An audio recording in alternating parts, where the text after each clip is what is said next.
Hi there, my name is Dave, and for this month's subscription video, I'm going to be brewing a lovely washed Ethiopian coffee using an Origami dripper and ZP6 grinder.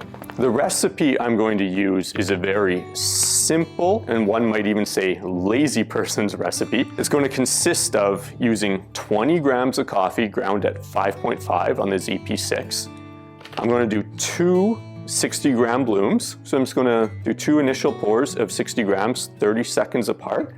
And then at 1 minute, I'm going to pour 200 grams of water up to a total of 320 grams. And I'm just going to let it draw down.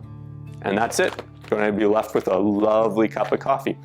One last point, the water temperature I'm using is about 92 degrees. The reason why I chose this simple recipe is because I wanted to accentuate the best qualities of this coffee.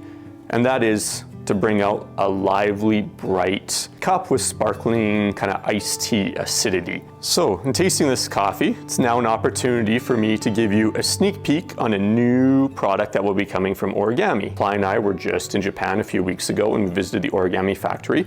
And we had an opportunity to attend a product launch and see the development of a new asymmetrical tasting glass that Origami is going to be releasing. It was also a wonderful opportunity for us to see how Origami turns clay into beautiful finished products. It's very reminiscent for me of how we basically source coffee, work with it, and develop something that in the end has a lot of character, and you kind of start to see like the love that comes out. That same thing with Origami, with how they start with clay and end up with like a beautiful finished product. Anyways, back to the coffee.